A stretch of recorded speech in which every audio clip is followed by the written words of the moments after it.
नमस्कार आप सभी को। आशा करता हूँ कि आप सभी लोग अच्छे होंगे, स्वस्थ होंगे। आज इस कुंडली का एनालाइज़ किया जाएगा। तो सबसे पहले मैं चल के बता देता हूँ आपको कि 7 नवंबर 2001 डेट ऑफ बर्थ है ये बच्चे का, और 5:50 शाम के टाइम पे जन्म हुआ है, दिल्ली में जन्म हुआ है बच्चे का। उसके बाद हम सबसे पहले चलते हैं पाया पर। अगर आप यहाँ पे देखेंगे तो पाया चांदी है, सामान्यतः अच्छा माना जाता है इसको। वर्ण बच्चा ब्राह्मण वर्ण का है, योनि मेष है, देवतागण का है और नाड़ी मध्य है।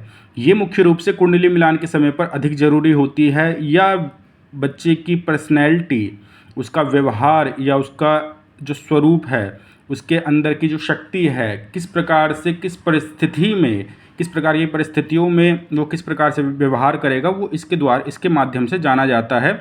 उसमें भी खासकर जो वर्ण होता है ब्राह्मण और जो गण होता है देवता, ये व्यक्ति की पर्सनैलिटी को रिप्रेजेंट कर देते हैं मुख्य रूप से। उसके बाद हम आगे चलते हैं। लग्न जो है ये कृतिका नक्षत्र में है। ये जो भी मैं आपको बता रहा हूँ ये सब चीज़ें ध्यान रखना है, क्योंकि इसी के ऊपर फलादेश किया जाता है कुंडली में। तो अगर आप देखेंगे, लग्न है कृतिका नक्षत्र में, सूर्य विशाखा नक्षत्र में है, चंद्रमा पुष्य नक्षत्र में है, मंगल श्रवण नक्षत्र में है। उसके बाद आगे चलेंगे, बुध चित्रा नक्षत्र में बैठे हुए हैं, गुरु पुनर्वसु नक्षत्र में है, शुक्र भी चित्रा नक्षत्र में ही है, शनि रोहिणी नक्षत्र में है, और उसके बाद राहु मृगशिरा नक्षत्र में है, केतु मूल नक्षत्र में है। तो अगर आप देखेंगे, लग्न कृतिका नक्षत्र में है, ये सूर्य का नक्षत्र होता है, अर्थात व्यक्ति के स्वभाव में सूर्य का भी प्रभाव दिखेगा। और साथ ही साथ उसका जन्म नक्षत्र जो है वो पुष्य है। ये बच्चे का जन्म नक्षत्र है, ये चंद्रमा शनि का नक्षत्र होता है, ये पुष्य नक्षत्र जो चंद्रमा शनि के नक्षत्र में है। और इधर आप देखेंगे शनि रोहिणी नक्षत्र में है, जो चंद्रमा का नक्षत्र होता है। तो यहाँ पे चंद्रमा ने और शनि ने परस्पर नक्षत्र एक दूसरे के परिवर्तन किया हुआ है। उसके बाद हम आगे चलते हैं, तो सूर्य विशाखा ये गुरु का नक्षत्र है, मंगल श्रवण भी चंद्रमा के नक्षत्र में ही बैठे हुए हैं। उसके बाद बुध चित्रा नक्षत्र में, ये मंगल का नक्षत्र है, गुरु पुनर्वसु में ये गुरु का ही नक्षत्र है, गुरु अपने ही नक्षत्र में बैठे हुए हैं। शुक्र चित्रा नक्षत्र में, ये भी मंगल का ही नक्षत्र है, शनि रोहिणी में, राहु मृगशिरा नक्षत्र ये मंगल का नक्षत्र है। अधिकतर ग्रह यहाँ पे मंगल के नक्षत्र में बैठे हुए हैं, केतु मूल नक्षत्र में है। उसके बाद यहाँ पे मैंने बता दिया है, हम लग्न कुंडली के ऊपर चलते हैं। सबसे पहले फलादेश के ऊपर कि मेष लग्न का बच्चा है। मेष लग्न अग्निकारक लग्न होता है, धर्म त्रिकोण का लग्न होता है, ये बहुत अच्छा लग्न है। और लग्न के ऊपर 3 ग्रहों की दृष्टि जा रही है। सूर्य भी अपनी उच्च दृष्टि देख रहे हैं, बुध और शुक्र शुभ ग्रहों की दृष्टि जा रही है। मेष लग्न है, और ऐसे में लग्न जो कृतिका नक्षत्र मैंने बताया, ये अग्निकारक नक्षत्र होता है, इसके देवता भी अग्नि होते हैं, और साथ ही साथ ये सूर्य का नक्षत्र है। और ऐसे में मेष लग्न है, तो ऐसे व्यक्ति का जो प्रभाव होता है वो काफ़ी अच्छा प्रभाव होता है। समाज में ऐसे व्यक्ति की पहचान बनती है। साथ ही साथ अगर देखा जाए, ऐसा व्यक्ति स्वाभिमानी होता है, काफ़ी अधिक रूप से स्वाभिमानी हो जाता है। कारण क्या है? क्योंकि यहाँ पे लग्न भी कृतिका नक्षत्र जो सूर्य का नक्षत्र है उसमें बैठे हुए हैं, और मेष लग्न जो है मंगल का नक्षत्र है, मंगल यहाँ उच्च के बैठे हुए हैं, अपनी उच्च राशि में बैठे हुए हैं। ये बहुत अच्छी स्थिति बनी हुई है कुंडली में कर्म को लेकर के, अर्थात शरीर का मालिक कर्म स्थान में बैठ चुका है। व्यक्ति का जन्म ही हुआ है कर्म करने के लिए, और उच्च का होके बैठा हुआ है। तो यहाँ पे ये कहा जाएगा कि व्यक्ति जब जब अपने आप को कर्म कार्य क्षेत्र में लगाएगा, तब तक इसके पास नए नए अवसर आएंगे इसके पास। और मंगल दसम भाव में दिग्बली भी होते हैं यहाँ पे, और दसम भाव में क्योंकि दक्षिण दिशा के ये यहाँ पे दिग्बली हो जाते हैं, तो मंगल यहाँ पे दसम भाव में बहुत अच्छा फल देते हैं। उसके बाद द्वितीय भाव में हम जाएंगे। द्वितीय भाव में शनि बैठे हुए हैं वक्री होकर के, और द्वितीय भाव का स्वामी जो है यहाँ पे शुक्र, वो अपने स्वराशि के बैठे हुए हैं, साथ ही साथ गुरु से दृष्ट हो रखे हैं। पैसों की समस्या नहीं आएगी, लेकिन यहाँ पे शनि जो है द्वितीय भाव में बैठ करके ये कभी कभी दांतों की परेशानी दे देते हैं। बच्चे के दांतों में कभी पायरिया की शिकायत आ जाए, या दांतों में थोड़ा गैप हो, सामान्य तौर पर जैसे दांत होते हैं उससे थोड़ा अलग टाइप का, या थोड़े लंबे दांत हो, या दांतों में गैप हो, इस तरह की समस्या, या जैसे जैसे उम्र बढ़ेगी तो पायरिया की समस्या भी हल्का फुल्का दे देते हैं शनि द्वितीय भाव में बैठ करके। खान पान के मामले में अगर देखा जाए तो शनि यहाँ पे खान पान के मामले में भी उग्र भोजन करने की इच्छा को दर्शाते हैं, जैसे कभी ज़्यादा तेल तीखा भोजन करने की इच्छा। और ये जैसे जैसे उम्र बढ़ती है तो शनि यहाँ पे द्वितीय भाव में बैठ करके व्यक्ति को कभी कभी नशे की तरफ भी धकेलते हैं। तो इस चीज़ का ध्यान रखें कि द्वितीय भाव में शनि का प्रभाव अच्छा नहीं होता है, खासकर खान पान के मामलों में तो ये शनि अच्छा फल नहीं देते हैं। तो इसका उपाय, इसका दान किया जाए समय समय पर शनि का, तो ये अच्छा रहता है। उसके बाद अगर इस प्रकार की शिकायत आए तब करना है इसका दान, अगर नहीं आ रही शिकायत तो नहीं करना है, क्योंकि यहाँ पे दसम भाव के स्वामी होकर के वक्री होकर के बैठे हुए हैं, तो कार्य क्षेत्र को अच्छा करेंगे यहाँ पे। साथ ही साथ अगर हम चलते हैं तृतीय भाव पर, गुरु राहु एक साथ बैठे हुए, गुरु चांडालीय दोष बना हुआ है। अगर हम देखें गुरु चांडाल योग कितना स्ट्रांगली बना हुआ है, तो यहाँ हम दोबारा नक्षत्रों में जाएंगे तो गुरु अपने ही नक्षत्र में बैठे हुए हैं और राहु बैठे हुए मृगशिरा नक्षत्र में। तो यहाँ पे ये ज़्यादा स्ट्रांगली ये गुरु चांडाल दोष का प्रभाव ज़्यादा मजबूती से नहीं दिखेगा, क्योंकि गुरु अपने ही नक्षत्र में बैठे हुए हैं और राहु भी मृगशिरा नक्षत्र में बैठे हुए हैं, तो उतना प्रभाव नहीं दिखेगा। हालांकि तृतीय भाव में बैठ करके राहु काफ़ी अच्छा फल देते हैं, और धनु राशि में यहाँ पे केतु बैठे हुए हैं, राशि दोनों को ही अच्छी मिली हुई है। ऐसे क्षेत्र में व्यक्ति अपने नेटवर्क को बढ़ाए तो काफ़ी अच्छा देते हैं। तृतीय भाव में जो है सोशल मीडिया को लेकर के भी राहु काफ़ी अच्छा फल देते हैं। अगर ऐसा बच्चा सोशल मीडिया से जुड़ता है या किसी न किसी टाइप के आधुनिक समय पर जो एक मशीनरी काम कर रही है, एआई का ज़माना है, उसमें राहु काफ़ी अच्छा फल देते हैं तृतीय भाव में। खासकर अपने नेटवर्क को जितना अधिक से अधिक फैला सके तो राहु काफ़ी मदद करते हैं यहाँ पे तृतीय भाव में बैठ करके। यहाँ पे गुरु का उपाय करना होगा। गुरु के लिए 5 मुखी रुद्राक्ष धारण करना जरूरी है। अगर पुखराज पहन रखा है, पुखराज अच्छा रिजल्ट दे रहा है तो काफ़ी अच्छा है, नहीं तो 5 मुखी एक रुद्राक्ष आता है, वो बहुत आसानी से मिल जाएगा। 5 मुखी रुद्राक्ष बच्चे के गले में धारण करवाना काफ़ी अच्छा रहेगा। उसके बाद चंद्रमा चतुर्थ भाव में स्वराशि के बैठे हुए हैं, चंद्रमा भी चतुर्थ भाव में यहाँ पे दिग्बली हो जाते हैं, तो यहाँ पे घर, जमीन, वाहन, इन सभी का सुख मिलेगा। साथ ही साथ माता का सुख भी, अपनी माँ का सुख भी बच्चे को जरूर मिलेगा, और बच्चा भी अपने माँ को सुख देगा समय समय पर, उसको लेके कोई दिक्कत नहीं है। पंचम भाव पे अगर देखा जाए तो पंचम भाव में किसी ग्रह की दृष्टि, केतु की दृष्टि जा रही है, और पंचम भाव का स्वामी नीच का हो रखा है। ये थोड़ी शिक्षा में बाधा दे देगा। हो सकता है कभी कभी शिक्षा में उस प्रकार से रिजल्ट ना आ पाता हो या मेहनत करने पर भी, और ये जब विवाह हो जाता है तो संतान भाव का भी ये रिप्रेजेंट करते हैं, संतान का भाव होता है। ऐसे में गुरु भी शिक्षा के कारक भी है, संतान के कारक भी है, वो भी पीड़ित हो रखे हैं, वक्री होकर के बैठे हुए हैं, वो भी मिथुन राशि में जाकर के, क्योंकि ये राशि जो होती है बंध्या राशि है, और ऐसे में पंचम भाव का स्वामी नीच का हो रखा है। विवाह के बाद संतान होने में थोड़ी देरी हो, इस प्रकार की समस्या आ सकती है। साथ ही साथ सूर्य जो पंचम भाव के स्वामी हो रखे हैं, ये थोड़ा पिताजी से अनबन करवा सकते हैं, इस प्रकार की समस्या नज़र आ रही है। लेकिन उपाय किया जाए तो एक सूर्य के लिए 1 मुखी रुद्राक्ष भी जरूरी है। 1 मुखी रुद्राक्ष काफ़ी अच्छा, 1 मुखी और 5 मुखी दोनों को ही एक ही धागे में, लाल या पीले धागे में डाल करके, या तो रविवार के दिन या गुरुवार के दिन, दोनों एक ही दिन रुद्राक्ष धारण कर लिया जाए। उसके बाद छठे भाव में हम चलते हैं। अच्छा, पंचम भाव में का मैं बता देता हूँ। पंचम भाव को अभी के समय पर ये बात बताना जरूरी है, ये प्रेम संबंध का भी भाव होता है। पंचम भाव जो होता है प्रेम का भाव होता है, तो ऐसे में बच्चा कहीं प्रेम संबंध में जाएगा तो रिजल्ट अच्छा नहीं मिल पाएगा, क्योंकि पंचम भाव का स्वामी नीच का हो रखा है सप्तम भाव में। हालांकि ये लव मैरिज की कंडीशन, प्रेम विवाह की कंडीशन तो बनाएंगे, लेकिन वो विवाह का रिजल्ट अच्छे से मिल पाए वो कहना मुश्किल है। छठे भाव में बुध की राशि बनी हुई है, बुध यहाँ पे बैठे हुए हैं षष्ठेश होकर के, और ये सप्तम भाव में बैठे हुए हैं। छठे भाव में अगर देखा जाए तो किसी ग्रह की दृष्टि भी नहीं जा रही है।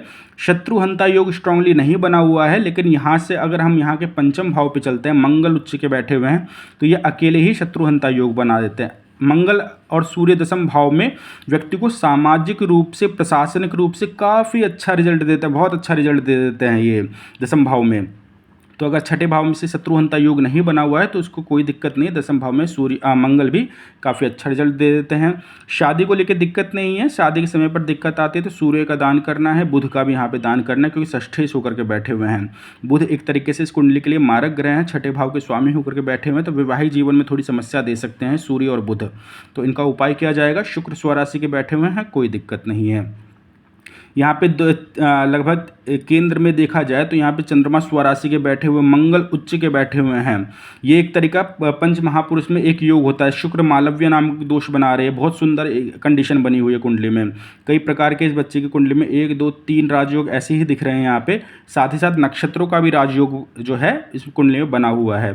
अष्टम भाव पे देखा जाए तो अष्टम भाव पे शनि की दृष्टि जा रही है, आयु की वृद्धि करेंगे यहाँ से। और अष्टम भाव का स्वामी उच्च का बैठा हुआ है जो लग्नेश भी है, आयु को लेकर कोई खतरा नहीं है। अच्छा, यहाँ पे मैं एक चीज़ बता दूं कि यहाँ पे खान पान को लेकर के दोष बना हुआ है, कुंडली में शनि बैठे हुए हैं। ऐसे में पंचम भाव जो होता है ना, वो पाचन शक्ति का भी होता है। साथ ही साथ सूर्य जो होते हैं ये भी जठराग्नि, शरीर में जो हमारे पाचन शक्ति होती है उसको रिप्रेजेंट करते हैं ये सूर्य। और गुरु जो होते हैं वो लीवर को रिप्रेजेंट करते हैं। ऐसे में पेट में समस्या आए, डाइजेशन की समस्या आए, वो समस्या यहाँ पे दिख रही है। तो इस चीज़ का ध्यान रखा जाए कि खान पान जितना अच्छा हो सके, जितना सात्विक हो सके, उतना ही अच्छा रहेगा। नवम भाव में केतु बैठे हुए हैं, धनु राशि में बहुत अच्छा फल दे देते हैं। लेकिन अगर बच्चा यहाँ पे नवम भाव का स्वामी जो है गुरु राहु के साथ है, तो व्यक्ति धर्म के मामले में या पारिवारिक कोई परंपरा अगर चल रही है तो उसके ऊपर कोई प्रश्न चिन्ह लगाता है, तो ये केतु फिर भाग्य का साथ नहीं देंगे। तो इस चीज़ का ध्यान रहे कि समय समय पर कोई ना कोई धर्म कर्म बच्चा जुड़ा रहे धर्म कर्म से, साथ ही साथ अपने पारिवारिक परंपराओं को मान्यता दे और उनको साथ लेकर के चले। तो केतु नवम भाव में बहुत अच्छा फल देंगे, व्यक्ति को काफ़ी अच्छा धार्मिक भी बना देते हैं अगर व्यक्ति जैसे जैसे उम्र बढ़ेगी उसके अनुसार। दसम भाव में मंगल मैंने बता ही दिया बहुत अच्छा फल देते हैं। दसम भाव के स्वामी शनि हो रखे हैं, वक्री हो रखे हैं, कोई दिक्कत नहीं है। लेकिन दसम भाव में मंगल एकमात्र ही अकेले ही ऐसे ग्रह हैं जो व्यक्ति को एक तरीके से राजा बना देते हैं। अपने जिस भी फील्ड में बच्चा रहता है उस फील्ड में ही व्यक्ति राजा होता है। एकादश भाव के स्वामी जो है शनि हैं, वक्री होकर के बैठे हुए। द्वितीय भाव में धन स्थान, यहाँ लाभ है, ये धन के में संबंध बना हुआ है, पैसों के आने का अच्छा योग बना हुआ है। द्वादश भाव में गुरु की राशि बनी हुई है ये, और यहाँ से चंद्रमा की भी दृष्टि जा रही है। तो कभी कभी सोने में दिक्कत, रात में कभी लेट देरी से नींद आए, उस प्रकार की समस्या बन सकती ही है। और यहाँ लग्न कुंडली का फलादेश हो गया है। हम आगे नवमांश कुंडली पर अगर चले तो नवमांश कुंडली में धनु राशि लग्न पे बनी हुई है। ये वैवाहिक जीवन के लिए ये कुंडली देखी जाती है। वैवाहिक जीवन का अगर देखा जाए, यहाँ पे बुध शुक्र बैठे हुए हैं और नवमांश के लग्न का स्वामी जो गुरु है वो त्रिकोण भाव में, पंचम भाव में सूर्य मंगल की राशि में बैठे हुए सूर्य के साथ ये अच्छा स्थिति बनी हुई है। विवाह जो इनकी जो वाइफ होगी उनकी भी जो पर्सनैलिटी होगी काफ़ी एक तरीके से हम कह सकते हैं स्वाभिमानी होगी, क्योंकि यहाँ पे भी आप देखेंगे तो सूर्य बुध एक साथ बैठे हुए, बुध आदित्य योग बना हुआ है, शुक्र स्वराशि का बैठे हुए हैं। तो वाइफ भी जो हो वो प्रोफेशनली एक्टिव हो और स्वाभिमानी हो, ऐसी पत्नी मिलने की संभावना है भविष्य में। और गुरु यहाँ पे धनु लग्न है, अग्निकारक लग्न हो रखा है, तो जैसा इनका स्वभाव है बच्चे का वैसे ही वाइफ का भी, इनके होने वाली वाइफ का स्वभाव हो ऐसा ही कुछ होगा। और साथ ही साथ गुरु और सूर्य एक साथ बैठे हुए हैं। तो नवमांश कुंडली में भी यहाँ पे सप्तम भाव में शनि थोड़ा सा वैवाहिक जीवन में परेशानी दे देते हैं, जो लग्न कुंडली में भी दिख रहा है। हालांकि कुंडली मिलान करके विवाह किया जाएगा तो ज़्यादा समस्याएं नहीं आएंगी। कुछ कुछ ग्रहों का उपाय करने पर सभी की सभी समस्याएं लगभग खत्म हो जाएगी। उसके बाद दशमांश कुंडली पर चलते हैं। दशमांश कुंडली ये कार्य के लिए देखा जाता है, कार्य क्षेत्र को लेकर के। तो गुरु यहाँ पे बैठे हुए, मंगल केतु एक साथ बैठे हुए हैं। अच्छा, इस कुंडली में अगर देखा जाए तो मंगल दसम भाव में भी उच्च के बैठे हुए हैं, और दशमांश कुंडली जो स्पेसिफिक कार्य क्षेत्र की होती है उसमें भी मंगल बैठे हुए हैं। बच्चा किसी न किसी मंगल से जुड़े हुए कार्य क्षेत्र में अगर जाता है तो मंगल खूब साथ देने वाले हैं। मंगल जो है वो ये भूमिपति भी होते हैं, एक तरीके से भूमि सुत भी इनको कहा गया है। तो भूमि से जुड़ा हुआ काम करे, जैसे प्रॉपर्टी का, बिल्डर्स का, इनका काम करे। मंगल जो है वाहन के भी स्वामी होते हैं, तो गाड़ियों के, ऑटो पार्ट्स के, और या गाड़ियों के जो पार्ट्स होते हैं, गाड़ियों के जो ब्रांड्स होते हैं, उनको उस तरह का कोई बिज़नेस करे। मंगल जो है ये बॉडी में जो एक्टिविटी होती है, जैसे कोई खेल का क्षेत्र होता है उसको भी रिप्रेजेंट करते हैं।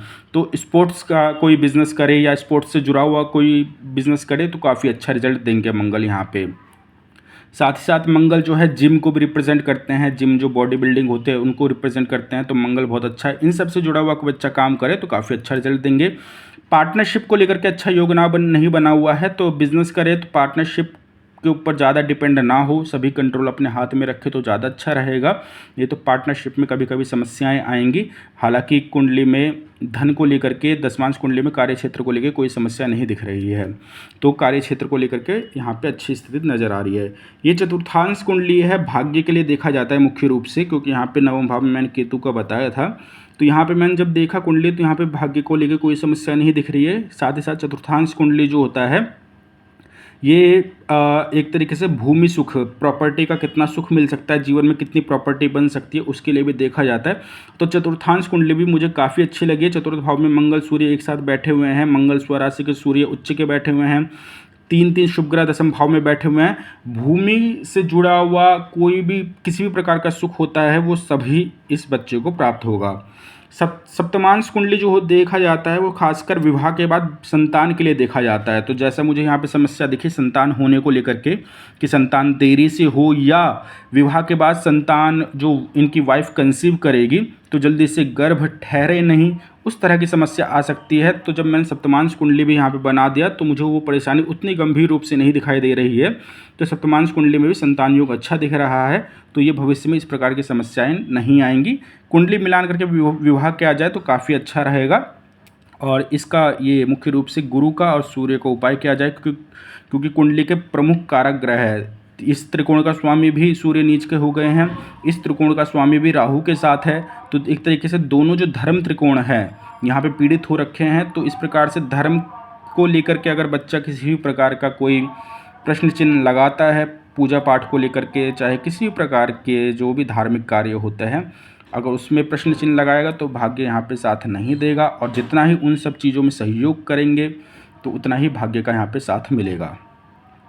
उसके बाद इनके कुछ पहले प्रश्न ले लेते हैं हम। जो इनका जो प्रश्न था यहाँ पे अगर आप देखेंगे प्रश्न में है व्यापार या नौकरी करे। अगर स्पेसिफिक देखा जाए तो देखिए दशमांश कुंडली से पार्टनरशिप का योग नहीं बना हुआ है। अगर खुद पे ही डिपेंड करके व्यापार करे तो काफ़ी अच्छा रहेगा। स्टार्टिंग में थोड़ा स्ट्रगल रहेगा, लेकिन व्यापार को लेकर दिक्कत नहीं दिखाई दे रही है। अगर स्पेसिफिक जॉब को भी देखा जाए तो जॉब को भी लेकर समस्याएं नहीं दिख रही है। तो इसमें मुझे खासकर जो है अगर व्यापार करता है बच्चा तो अच्छा रहेगा, व्यापार में जुड़े, कोई दिक्कत नहीं है। व्यापार को लेकर कार्य क्षेत्र को लेकर कोई समस्या ही नहीं दिख रही है। विदेश या विवाह, अगर विदेश का योग देखा जाए तो चतुर्थ भाव पर देखा जाए शनि की दृष्टि जा रही है, मंगल की दृष्टि जा रही है। ये घर से थोड़ा दूर करने का योग बनाते हैं। ये भी कुटुंब का योग है तो ये भी घर से दूर जाने का योग बना देते हैं। तो विदेश योग दिख रहा है, लेकिन विदेश में परमानेंट सेटल अगर देखा जाए तो उस तरह का योग जो है लगभग वो भी कंडीशन बनी हुई है। हाँ, ये है कि विदेश जाने का योग कुंडली में बना हुआ है। अगर भारत में रहते हैं, इंडिया में रहते हैं तो उसका भी योग अच्छा है, विदेश का भी योग अच्छा बना हुआ है। दोनों को ही लेकर समस्याएं नहीं दिख रही है कुंडली में। और हो सकता है जब केतु का गोचर चतुर्थ भाव में जाएगा यहाँ पे इस साल के लास्ट में, इस साल के लास्ट के बाद से कर्क राशि में लगभग 2027 के लास्ट तक रहने वाले हैं, तो उस टाइम पर और इच्छाएँ होंगी कि विदेश जाने की या ट्रैवल करने का भी योग बनाएंगे। उसके बाद अगर हम यहाँ पे चलते हैं माता पिता को सुख। हाँ, माता पिता को सुख मिल जाएगा। माता पिता के सुख को लेकर के कोई समस्याएं नहीं दिख रही है। चंद्रमा स्वराशि के बैठे हुए हैं, सूर्य जो नीच के हो रखे हैं, ये कभी कभी पिता के साथ मतभेद करवा सकते हैं, लेकिन माता पिता के सुख को लेकर के यहाँ पे समस्याएं नहीं दिख रही है। और यहाँ पे माता का सुख भी दिख रहा है। पिता का सुख जो थोड़ी बहुत कमी दिख रही है, तो उसके लिए मैंने एक मुखी रुद्राक्ष जो बताया है वो काफ़ी अच्छा रहेगा। जीवन में उत्थान का समय, जीवन में उत्थान का समय जो है दशम भाव में मंगल बैठे हुए जीवन में कई बार उत्थान का समय देंगे। एक बार नहीं, अनेकों बार, साल 2 साल में कई बार ऐसे मौके